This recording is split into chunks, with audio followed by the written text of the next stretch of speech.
In this video, I'll be replacing one of the rear ABS sensors on this first generation Chevy Traverse.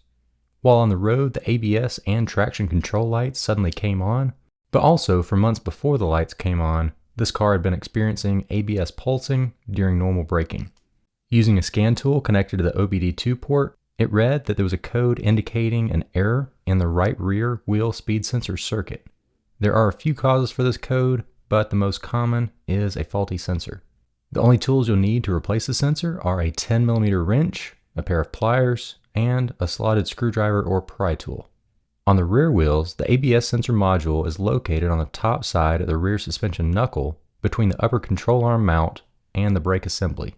The sensor is open to the elements inside the knuckle assembly, reading wheel rotation from a magnet on the hub.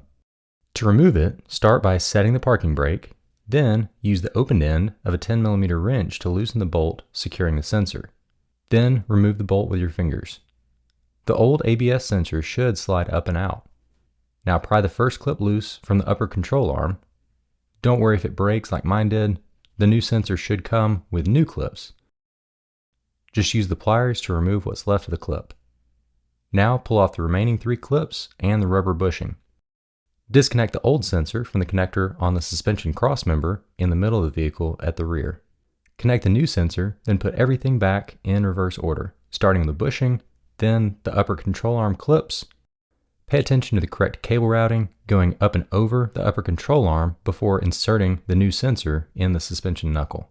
Reinstall the bolt and tighten with the 10mm wrench.